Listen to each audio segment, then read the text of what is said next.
This week on London Real, we have Brad Burton, the UK's #1 motivational business speaker. Dad left when I was 6 months old, no qualifications, addicted to drugs twice. What's your excuse? It's only in the last 10 years that I've actually got control of my life. Every step of the way, the informed individuals have told me I've got it wrong. The difference between success and failure is not quitting. There's no money that is easier. I needed to belong, and that's what 4Networking is. It's a big club that everyone can get involved in. I fight for the underdog every single time, but ultimately, the underdog needs to fight for itself. Be honest with yourself. Be happy with what you've got. Every single person who's watching this right now is looking for happiness. Just because I'm saying it doesn't mean it's right. London Real presents Brad Burton, Get Off Your Arse 2. Shut up, get on with it. I am back from Los Angeles, California, and I can't tell you how nice it is to be back in London town. Yes, it's the city, it's a little gray out. You know, some of the buildings are not as beautiful as others, but what can I say? This is my kind of town. I'm from California, but I don't understand those people in Los Angeles. They're a little crazy, and God bless them.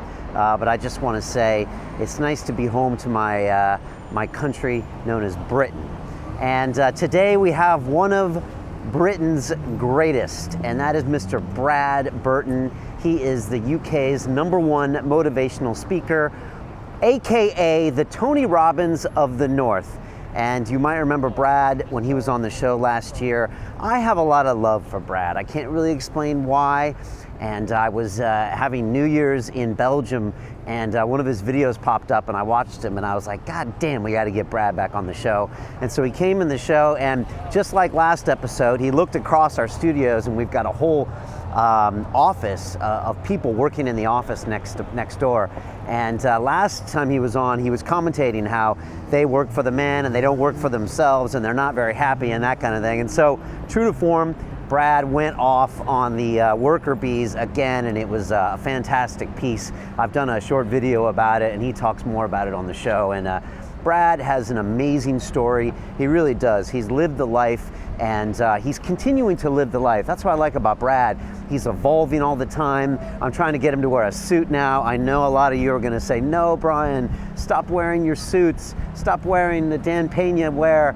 But I'm trying to get him to do it, and you know, just to evolve a bit. And Brad, like I said, has a crazy story. I read out his 150-word biography during the show, and it's fantastic.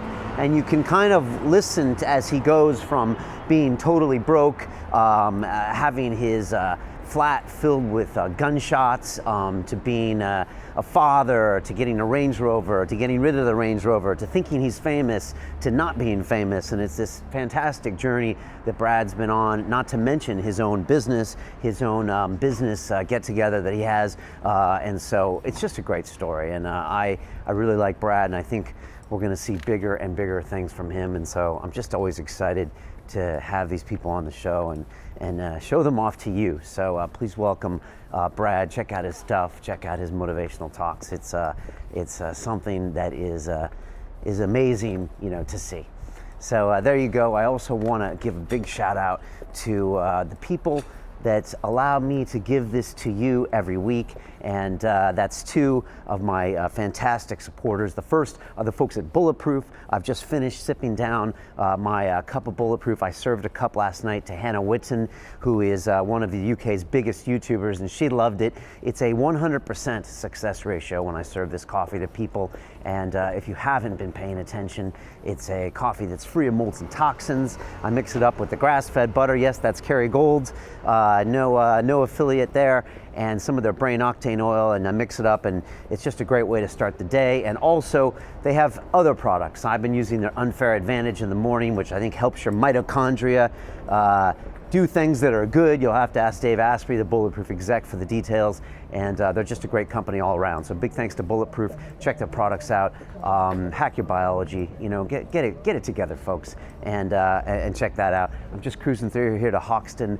This is a famous restaurant owned by Mark Hicks, which I think is called Chicken and Steak. And you can go in there and get a good meal. He was on one of my shows about a year ago, and he's fantastic. But I want to give a shout out to the folks at Squarespace. They are the company that allows you to make a beautiful website or online portfolio. Their Squarespace 7 is amazing. I've been using it recently, or better to say, the love of my life has been using it recently on her new cooking blog called My Gourmet Journal. She did it all with Squarespace 7, and it looks fabulous. It's gonna be looking better. She drags and drops images, and it's just amazing. So check them out if you wanna build your website. Our site, which looks pretty damn awesome, is built by Squarespace and run by Squarespace, and I can even use it. It's just a fantastic design. So you can go that and try it out for free. And if you want to buy, use the code London, get 10% off. But you can go ahead and set up your site without a credit card. And these guys are the next level. They are the top tier, and I'm just so proud to be associated with them because they do such fantastic work and they support shows like ours. So big love to those guys. They're always doing great stuff. They had a great Super Bowl ad recently, so check that out too.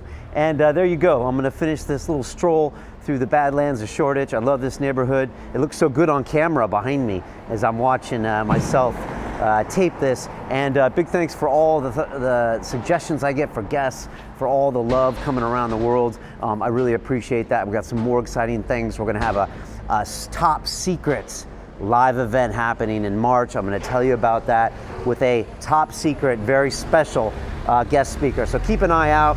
I'm gonna be offering that very first to people that are on our mailing list, our VIP list. So if you're not, go to our website and put in your email address. There's no spam. We just give you in touch with all the latest episodes. Also subscribe if you're on YouTube.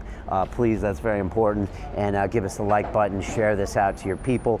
More stuff coming on Twitter and Facebook and all of your other favorite social media as I try not to get hit by a black cab here. And there you go. Now I'm gonna leave you with the inspiring words of the one and only, the Tony Robbins of the North, Mr. Brad Burton.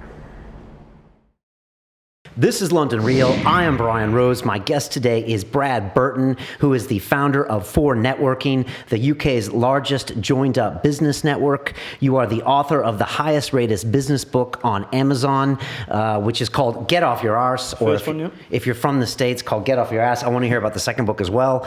You are the UK's #1 motivational business speaker, aka the Tony Robbins of the North. We're going to find out if you still like that handle or not. You tweet relentlessly, Brad. You're an amazing social media, I guess guru is the right thing, which is your handle on Twitter. Your previous episode on London Real a year ago, hugely received. Everyone loved it or hated it. We're going to talk about that, but it's something that people always ask about, including all of my guests from the North. We just had Danny Jones from McBusted and McFly, and he was asking me about Brad. Everyone asked me about you. I have to say, Brad, welcome back to London Real. Thank you, Brian. It's great to have you here. You know, I rewatched one of your videos when I was in Belgium over New Year's, and I was just like, I fucking love Brad. I can't stop watching you when you get in front of people. You know, you motivate me, and our backgrounds couldn't be any different, right? I'm from California, and I was surfing. You're from the North. You know, whatever our businesses was, I was in the city. Sure. But like, there was something there that makes us human together, and it's just really motivating, and it's in a pure sense. I meet a lot of people, you know that, and I see riffraff from not, I see fake from not, and I like your stuff a lot. So let me ask you a question for people that haven't watched the first video, haven't followed you on Twitter, haven't bought your books. What do you say to someone who meets you for the first time when they ask what you do? How do you describe yourself? It's a good question, as always, Brian. Great to be back, genuinely. You guys hit me with a completely different audience. Yeah. I'll talk about it later. But I want to talk about that. So in essence, I started my first business off, which was this networking thing, and people said, you can't possibly do it, it's a closed shop. Fast forward now 9 years, I now run 5,000 networking events across the UK. I wrote my first book called Get Off Your Arse, and informed people, said, you can't call a book Get Off Your Arse. It's now the highest rated business book on Amazon. Nuts. Yeah, and I checked it. No, it's not. Oh, it's not. Yes, no, it is. Yeah, it is. Yeah. And also, you know, people are not going to take you seriously being a motivational speaker wearing jeans, t-shirt, and Adidas, Brad. I've just been booked by... and the shaved head and the tattoos, if you're not watching us. I've been booked by Bentley, JCB, and so forth. So I think that's... You're speaking for Bentley. Yeah. Okay, cool. Yeah. So I think listen, I'm waiting to be found out, but I think that's the point, is that all these things that I've just said I do, which is my achievements over the last 10 years, no one gave me a chance. No one gave me a chance on any of these three things. And I've come from a background which is not a great background. Council estate background, broken home effectively. My dad left when I was 6 months old. Blah blah blah. No qualifications. Addicted to drugs twice. This is a recap for you people who've not seen it. Though, and I go, oh, that's right. And I got 2 bullets put through my window back in 1993. Hence, I left Manchester to move away. Done the dole for 4 years, so I've signed on. I've been unemployed for 4 years, and I've done sporadic things throughout my life. And it's only in the last 10 years that I've actually got control of my life in some sensible semblance. So that's who I am. That's an amazing summary. I remember you were here last time and you were talking about like with those bullet holes that came through your window, through your window, and then you woke up the next morning and you were like, okay, I got to make some changes. Let me tell you something. I never woke up. Trust me. Okay. Right? Trust me. I never woke up the next morning. At which point, I was like, oh, that was it. Finished. When you've got police in the middle of your street with MP5s, and the only reason I know they're MP5s is I play Call of Duty on my PlayStation now. But they had MP5s in the middle of the street. Scary time. So it wasn't, joking aside and being flippant about it. It wasn't a fun time. And that was 20 years ago. 20 years, 93, I think it was, 93, 94, can't even remember, but that's kind of thing. But what's interesting about that, and we did talk about it in the previous episode we did, was if it wasn't for that, I wouldn't be sat in front of Brian Rose now for London Real TV. And sometimes stuff makes no sense until it's in your rearview mirror. Best thing that ever happened to me. Best thing that ever happened to me. Best thing that ever happened to me. Is that something that people should try to remember when they're having those hard times? Is that you can't tell anyone that when they're having the tough times. You can't say this is going to be the time to grow. You're going to use this pain. I mean, do you tell people that? Yes. You do. Do they listen to you? No, they don't. People dig in and are pissed off, and you say, look, let me explain. You think back at the worst day of your life right now. Think about that for a second and just forget that now. Actually, the pain that you felt at the day is not as great as it is now. So it's things, time sorts stuff out, and humanity has a way of fixing things. And honestly, genuinely, best thing that ever happened to me. There'd be no Brad Burton, the motivational speaker, no Brad Burton, the author, no phone networking, no, but the list goes on. Right. You would have just kept on coasting and getting by and doing the minimum and blah, blah, blah. And doing the whatever, you know, and this is the thing, I was on the bad tracks. And look, best thing that ever happened. And that makes no sense, or it made no sense back then. Fast forward 20 years, makes so much sense. Right. I'm going to do something which I normally wouldn't do here, and I want to read you Brad Burton's 150-word bio, because this thing's it's just awesome. And so I'm just going to roll through this as quick as possible. It is what I just said it is. Here we go. 1973, born, Salford, dad left, primary school, computer games, role-playing games, class clown, no qualifications, shop boy, BMX bikes, girls, chalet cleaner, night clubbing, pothead, more girls, games, journalist, dad, shot at, moved away, depressed, dole, more pot, shop manager, blag CV, head of marketing, dole, director, Oxford sucked, dole, 3 days away from bankruptcy, father again, depressed, masonette over a chippy, married, employed, shove job up arse, self-employed, depression, skint, whinging wife, author, dad again, stopped smoking pot, founded 4 networking, bluffing, struggling, speaking, still, skint, dad, 5,000 plus 4 networking events a year, keynote speaker, bought dream Range Rover, still waiting to be found out, sold dream Range Rover, author again, people are buying them, highest reviewed 5-star Amazon business author, scratches head, burned out, near divorce, crisis averted, just, snapped up by top publisher, UK's #1 motivational speaker, still waiting to be found out. 150-word bio. Get in! That's funny because my life flashed before me then. It's amazing. Anyone can do that with their own life. Actually it's pretty really good exercise actually for your audience to write 150 words that would describe to anyone. That when you're saying that then, hearing that back, and they're my words, right? Yeah. Just mind-blowing to think that was my life. And actually you look at any of those forks in the road where I could have stayed where I was, but somewhere along the way, the road to success is littered with, with just problems and trouble, and actually you've got to keep going. But that comes down to your why and where your destination is, which is what I've sort of kind of sussed out right now. My destination, I don't know if you want to get to it now, but my destination is wanting to be happy, because that's what every single person who's watching this right now wants to be happy. Right? They might say they want a new car, they want this, that and the other, but ultimately it all boils down to them wanting happiness.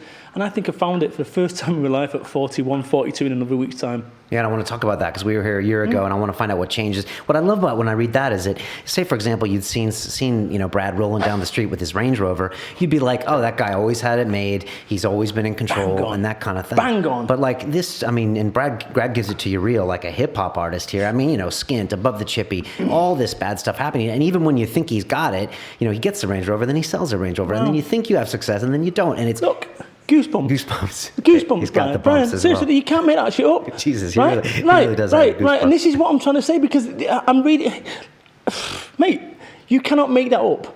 You cannot make that up. And actually, what you're reading back to me is exactly what I try to do to inspire people. And when you said about hip-hop then, I grew up on hip-hop, and I just wonder, it's funny because the only thing that I can't do is spit bars. I can't do that. But funny enough, that is all I've ever done. All I've ever done is tell fucking stories about my life, and stories that inspire people and fire people up. That's all I've ever done in my life. Even before I was a motivational speaker, and bear in mind, look, the thing about being a motivational speaker, I wasn't born with that as a birth certificate. It said you're a motivational speaker. I've somehow morphed into it. But I've always done that. I've always motivated people. I've always drove people. I've always tried to get people the best, even when I've been at my worst. And that's, when you just flew that back to me then, Brian, that was goosebumps. That's mind-blowing, because that's you've nailed it, what I stand for, which is the underdog. I fight for the underdog. Every single time I fight for the underdog. But ultimately, the underdog needs to fight for itself, because, this is the thing, I can't do your press-ups for you. And I say this to all these people, and there's lots of questions that you get in there about people saying, hey, guess what, how do you motivate? Isn't it short-lived? Well, yes, it is, but it's down to you. And it's got to come from within. And this is what happened with me. I switched that on. I switched that on what my target was, where I was going, because without that, we'd just meander. Those guys again. Sorry to bring it back. No, I'm not going to go into Brad's pointing across the room through the window, which I left open these days. If you're on YouTube, you can see I left the window open. You can see people that are working in the office next door. It's around 5:30, so they're thinking about leaving right now. Totally. And last time Brad was here, he was making some comments about them. What do you see when you look over there? Well, listen, I see people who are conforming to a life that they don't want to do, people that are working later and longer for a business or a taskmaster that's not really, doesn't give two shits about them, to then go and spend that money that they've earned tonight to dampen down their feelings about the job. So they'll go out tonight as soon as they finish here and go and spend £100 in the bar. Right, and then the cycle continues. Correct. So numb the lousy feelings. Don't make any changes with your life. Correct. Numb the lousy feelings. Correct. And go and back. Then, and guess what? Great news, Brian. You've got a 3% pay rise. Well done on all your hard work. Thank you very much. And you continue on that process. And it takes a brave person, brave, so stupid, depending, delete as applicable, to actually go, you know what? I'm going to walk away from that, which is what I did. And people said I was mad. And every step of the way, when we started this interview, you said to me, what have I done? Networking, you're mad, Brad, you've got no chance. You can't call a book that, you're mad, you've got no chance. No one's going to take you seriously, you're mad. Actually, now, every single one of those, mad, I'm now a genius. So you've got to go through that. So somebody walking out of that job going, you know what, fuck this now. I've worked here for 3 years, I'm not feeling it. I'm leaving, I'm walking. Everyone says, oh, you're mad, don't go on, keep your head down, don't say. And this is it. So at some point in your life, where that point's now, you're watching this right now, at some point in your life, you're going to have to make a stand or don't. But be honest with yourself. If you're never going to go for it, stop looking wistfully out the window of self-employment. If you can't be bothered going to the gym and you're overweight, don't keep talking about it. Either accept that you don't want to go to the gym and it's not a big enough deal for you and you're quite happy overeating or whatever it be, or do something about it. But you can't go to both, because these two directions, they don't go in the same way. And this is what we do. We end up, as I did for 31 years, looking at people with Range Rover Sports and going, God, it's all right for them. Right. They must be different than me. They must be smarter. They must have gone to a better school. Or the parents are giving money, or they've got an education, or whatever, bullshit. Right. So I don't have a qualification to my name. Not one. Not a single qualification. Not one. Dad was a heroin addict. I started my business off for 25 grand in debt, blah, blah, blah, blah, blah. I walked out, a newborn baby boy that I had, I walked out of a job with no money. I had a wife telling me to go and get a proper job. What's your excuse? And that's what I say to people. What's your excuse? If vast majority of people have not had a worse, upbringing or baseline than I have. So that's the point. What's your excuse? Because that excuse that you're telling yourself, and you will be telling your excuse, well, with this economic climate right now and the interest rates, shut up, get on with it. Get on with it. Well, I want investment. Yeah, you know what I want? I want a wife with a button on her forehead that when I press it, she makes me a cup of tea. So should everybody be self-employed? Is there any corporate job, or is that always a dead end? Listen, no, it's not a dead end. It's far from it.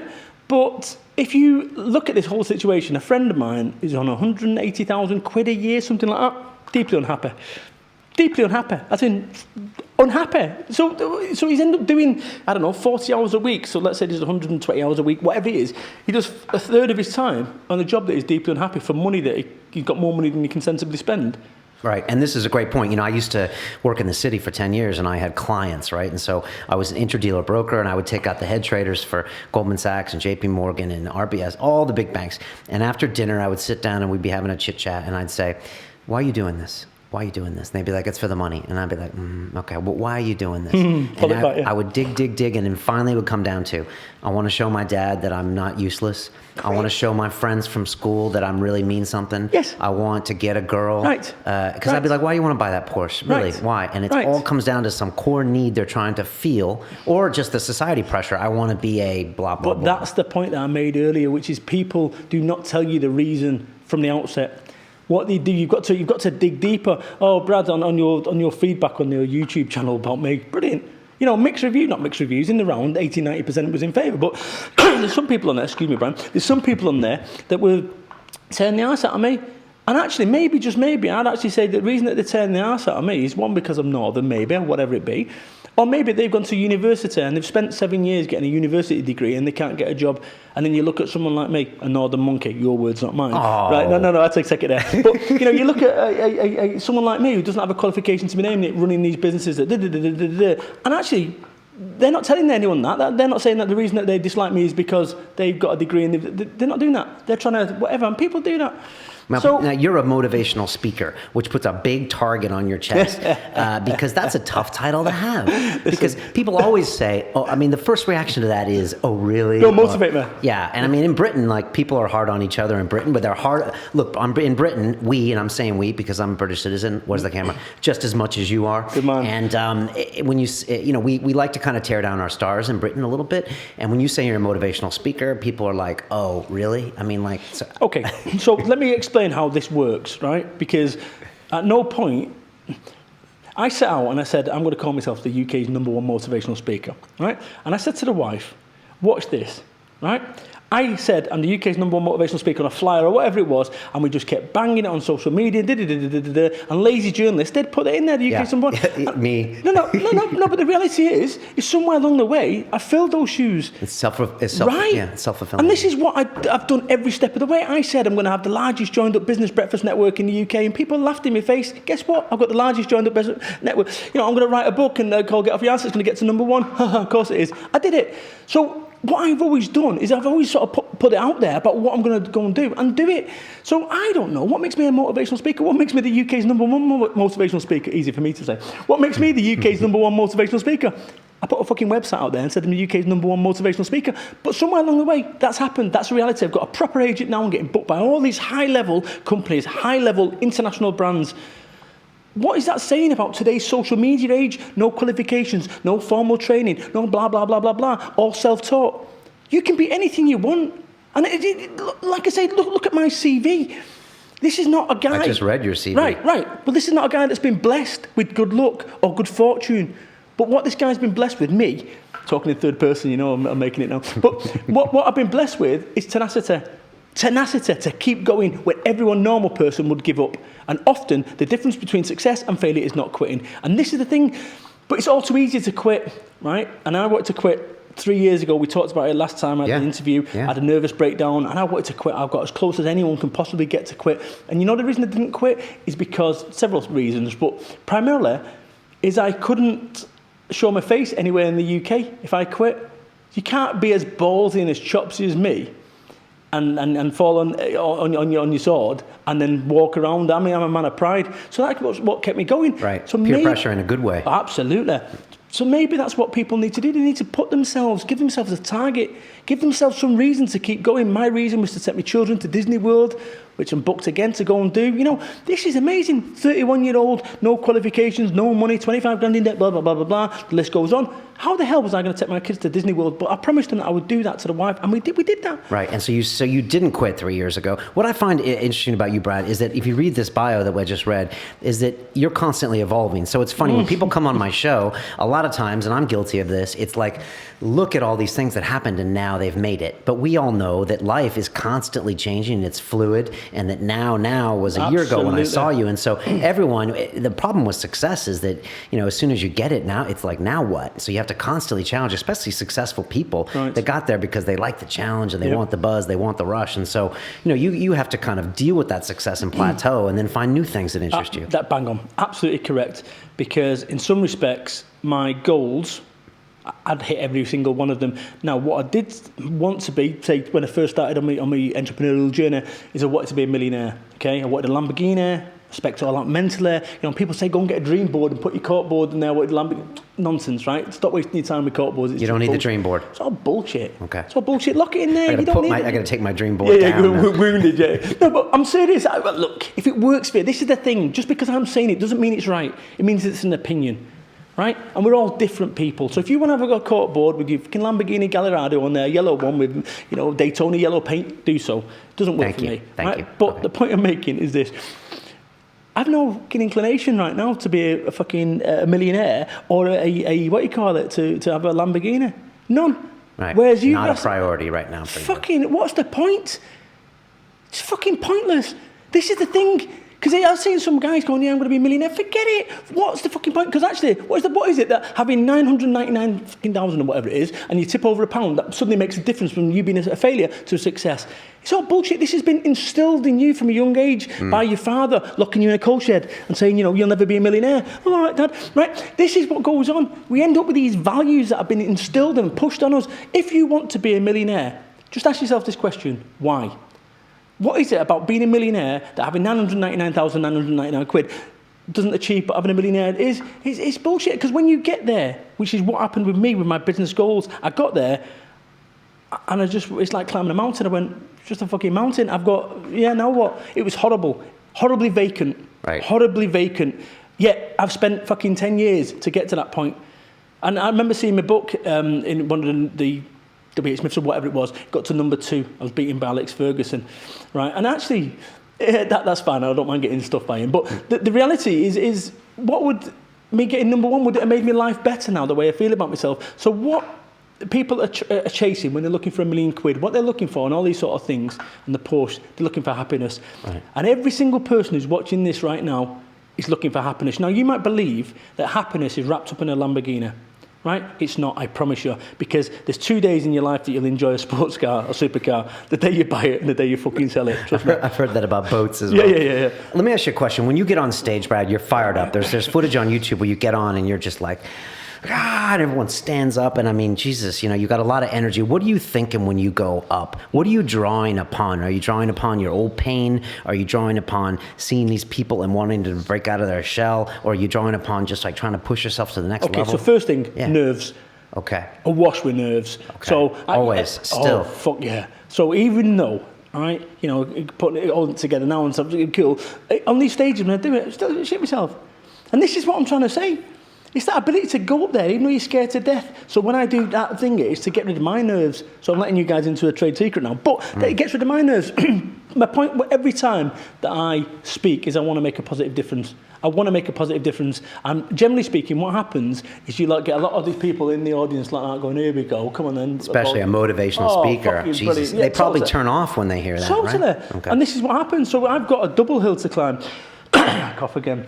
But I use every single bit of my skill as a motivational speaker, which I've learned over time. And the reason I've learned it over time is because I've got it wrong several times. I've been in front of audiences of 200 people and they're just looking at me vacant, and I'm losing it. I'm not being able to latch onto anything, and my best stuff isn't working with these people. Because you're off, or they're off, or the messages... listen, only ever happened a couple of times. Okay. There's a good example. I spoke at a massive company over in...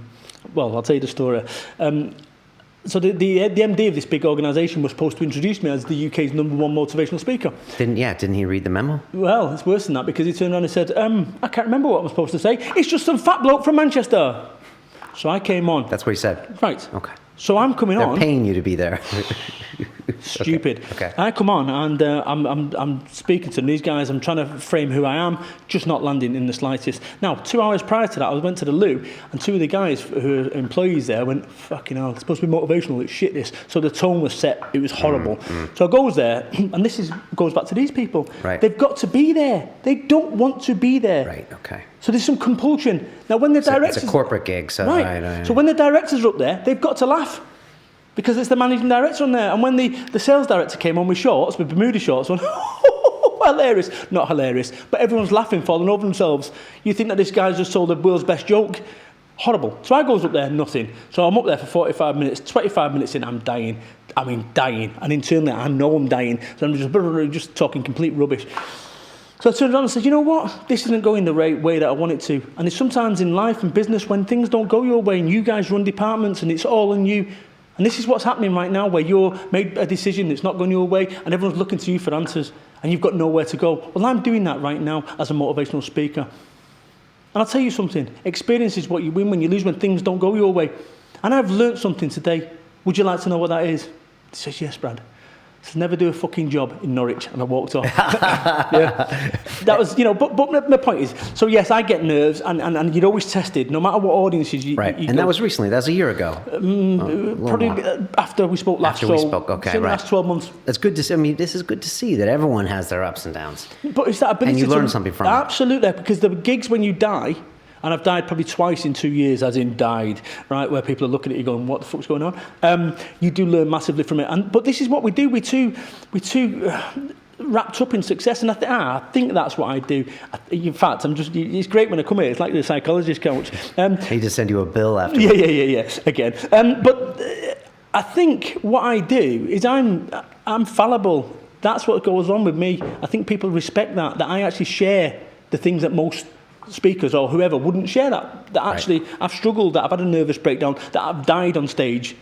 All they do is show you a success, and I think that's what I'm about. I think that's the bit where the everyman bit of me, people can appreciate that I'm being honest about every element of my life, and I think that helps other people be honest about their life. And that's what you need to do in life, be honest about your situation, stop blagging yourself and actually having, £100 in wine or champagne to null the pain. Stop blagging yourself, because we're all guilty of that. Like my old days, used to smoke weed, as I said last time.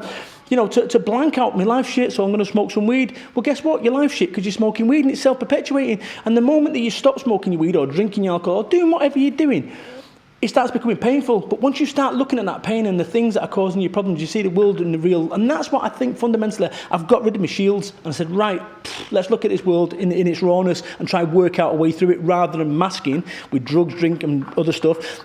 Boom. Amen to that. And I've been there, and I talked about that on my show. When Brad was here right before we started, Brad said, Brian, you should put yourself in the seat and do that one time. And I was like, we did. And I called it Becoming London Real, and I talked about a lot of my own. I mean, I think everyone goes through this period, and mine was in my late 20s. Not everyone admits it. Yeah, that's probably true. But you get into that cycle. But I mean, when you're saying that stuff right now, Brad, I'm with you, and I'm like, yes, yes, yes. And you see people when you speak to them, and they're like, yes, yes, yes. And then the speech is over, and they're pumped up, and they go home and they don't do jack. And how does that make you feel? And how do you try to change that? I don't. You don't. It's not my job to do anything beyond the hour, 2 hours that I speak with people, right? And actually, more recently is a really powerful thing that I've done.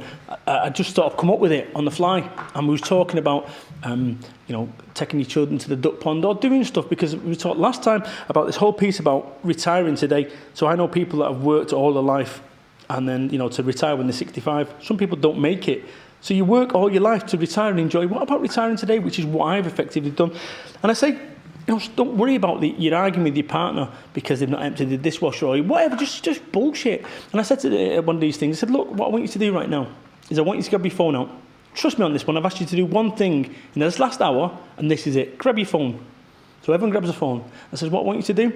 I want you to text someone right now that you've overlooked for some time. Whether it's your partner, whether it's your mum, whether it's your granddad, whatever. I want you to text them this message. I love you, question mark, and a kiss.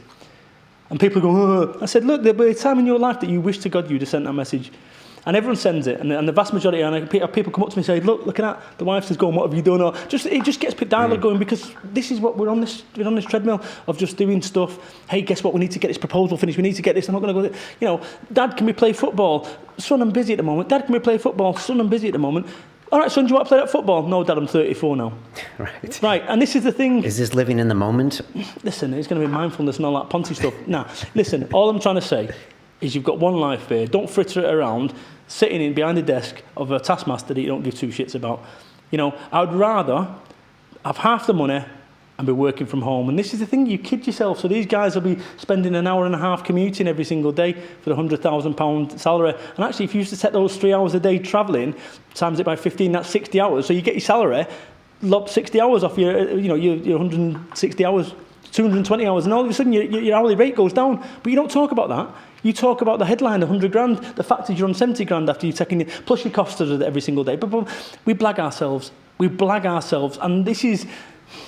I sort of get it, because when they're in the pub later, they can talk about the £100,000 salary, because that's what we people do. It's funny that you don't even have to talk about it. It's the self-talk that really perpetuates you. It's just walking around, but yeah, this is bad, but I'm on 100 grand. Totally. And I bet all my mates aren't on 100 grand, Right. and I'm on 100 grand. Right. And I'm going to the office, and it's early, and it sucks, and all that, but I'm on 100 grand. And so it just reassures us. Right, that I'm on 100 grand. Right. And this is the thing, you want to be sitting here, Brian, you're going to put me out of business here. Yeah, I've got the UK's number 2 coming up and snapping on my heels. But it's true, and this is the thing, I think, there you go. The be-all and end-all is money. So the whole driving force of everything that we do is money, excess and blah, blah, blah, blah, blah. You've only got to look at Instagram. You know, everyone's flat out, Gucci belt, all this nonsense, just nonsense. Or watch MTV. That's the other good way. Yeah, no, but it's true. You know, the Towie girls and all that sort of stuff. And it's this, you know, the Louis Vuitton's shoes, I don't know what they're called. But we're just constantly chasing this fucking money at the expense of relationships, life, happiness, nonsense. Right. They're still there, Brian. They're still there. They're thinning out a little bit. Yeah. And these are the corporate employees. So, you know, I want to talk about some of the themes that you have, because they're yours, and I like it. And one of the things you talk about is having an unbeatable mindset. And if that, then you're unbeatable. But when you wake up with this defeated mindset, and you've woken up that way, I've woken up that way, then like nothing goes right. And you were saying something about me lately. I was on the social media, and I was getting questions for this video, and I'm obviously in the flow lately, and everything's good, and I'm waking up and I'm loving this stuff. And so when you're like that, everything goes well. Right. But how do you keep yourself or get yourself? You don't. But you should notice when you are, when you're not. So I used to have 10 years ago, and I documented it in my book, my first one, which is available at all good bookstores, joking. But I documented it, and it's great looking back at these books, because they're effectively diaries of my life. Yeah, snapshots of who you were at the time. Absolutely, I've changed massively. But one of them, I say that I get depressed, or got depressed 3 days every single month. And it wouldn't make no odds of what happened. You know, if I won the lottery, well, money's the root of all evil. Whatever's going on, just dark, foreboding. That's just a character flaw. It's almost like, you know, if you think about us all being programmed like computers, you've got a program that's got a glitch or a bug in there, and you need to get rid of it. And I don't get that anymore. So I don't get the 3 days that I once did. You know, my Brad period. I don't get that. But what I do get is I wake up one day, and I just don't feel like it. I don't feel like anything. So what I will do is I'll do non-business critical stuff. Non-business critical stuff like tweeting. Right. Walking the dog and tweeting saying, oh, I'm walking the dog, lol. Playing computer games. And when I'm on fire and I'm ready to go, I'll do it 11 o'clock at night if I want to. But what we've been told is that you've got to work from 9 till 6 o'clock. Right. And this is not the entrepreneur's way, or not the business owners. You work when you're on fire, and when you're not, don't do it. Because this is the problem. You will burn yourself out trying to force yourself to work when you're not work-minded. Now, if it lasts for a protracted period of time, then you've got a problem, right? But if, as I do, and I was talking to a friend of mine and dealing with some mental health issues at the moment, and he's really trying to build himself up, and I suggested to him that what he needs to do is to drink water. And he said, oh, well, I don't like water, I like coffee. And I said, coffee dehydrates you, and look into it, it does. I said, drink water, because there's something about water, and I believe that me drinking water when I went through an episode a few years back, water really helps. And I don't know from a physiology perspective, I know nothing about it, but what I do know is the simple act of when you're not minded and you're not right, of just running a tap. Anyone can run a tap and drink the water. You're just fixing yourself, small incremental gains. There's no big fix. It's an absolute myth. Hey, guess what? I can motivate you. No. But what I will say to any of your audience right now is no matter what shit you've got going on in your life, it always passes. It always passes. Always. Always. Always. What's your latest book about? Life Business Just Got Easier. That's the one that we talked about last time. Absolutely. Yeah. So my first book's Get Off Your Arse. The second book's Get Off Your Arse 2, TOOO. And then the latest one is Life Business Just Got Easier, which it's amazing to read these books. And go and have a look at the reviews. I brought them down to 99 pence, the first two now on Kindle, so anyone can access them. But looking at the first one, it was like, hey guys, I'm like sort of rock and roll, trying to be business-like. And then the next one was moving into more personal, and the third one was this complete merge. I found my brand to what my unique style is, which, I'm not one of these guys who are making millions and millions of pounds. I'm not. That's not my thing. I could have, but I've turned that off as an option for me. That's just not an option for me, which is really funny. And I think that's the point that I realised, that ultimately you're going to no longer be on this world. And actually, for you to go and spend time ploughing to try cultivate money, you need to understand what for. What is it about that money? And I think that's what I've got to with Life Business Just Got Easier. This whole marriage between what your work and social life and normal life should be. It's a blur. There's not separate, this work-life balance thing's a myth. It's just one thing now. It's one solid entity. In the same way that my Twitter account isn't, someone said, hey, should you have a business one and a personal one? Guess what? I've got one. And you'll see, on one stage, you'll see me saying I've just walked the dog, lol. And the other one saying I've just been booked by JCB. Just one in the same, one person. So people are leading businesses now. And that's what you're doing with this. You're leading business. And if you swapped out here and you changed you as the head of this organisation, then it wouldn't be as popular. So somewhere along the way, London Real is you. Somewhere along the way, my books, everything that I stand for, my network is Brad Burton. Right, which is almost what every entrepreneur ends up being. I mean, you kind of have to be your brand for your brand to be successful, and for you to work those hours, you kind of have to love it. And right? When I walked out that job, okay, I walked out the job because I wanted to get off the hamster wheel. Fast forward 10 years, I'm on a hamster wheel, my own hamster wheel. And there's a wonderful irony to that. There's a wonderful irony when you think, whoa, hang about. This is nuts. Yeah, this is the same wheel that kept you going, right? Because it gave me focus, but... Right. And accountability and social pressure. Absolutely. And some people go...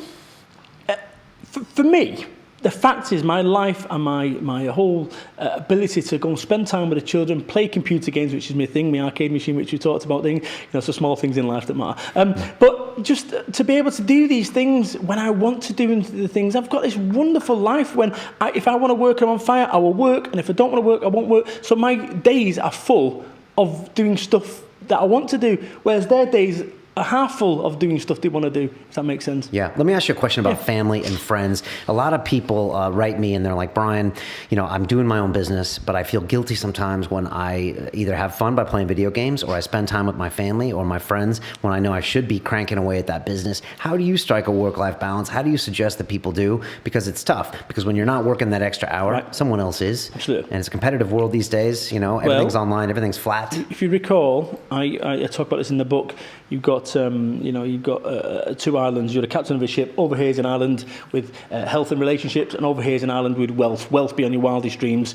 You can't go to both. Which one are you full speed ahead towards? You have got to, in the first years of running a business, go full on to get your business right. Now, your partner might say, hey, guess what? You're spending too much time in the business. You've got no option. You've almost got to be manic about it. At those first few years, I'm now 10 years in. Now I'm at the point where I can relax and I can do the things. This idea, this romantic vision about me walking the dog and playing games when I want to and so forth, I couldn't have done that 5 years ago, right? So it's taken me 10 years when everyone's saying I'm mad to get to this stage. So I'm now 41, 42 next week. Thanks, Brian. Happy birthday. This is after 21 birthdays, don't matter. But the point I'm making is I'm now in a position where I've set up my life, hopefully, all being well, right? So I can do the nice things, whereas most people don't ever take that risk, don't have the 5 years of struggle, or 10 years or whatever it is, and choose to be there now, so their children are not being picked up from school at 3:30.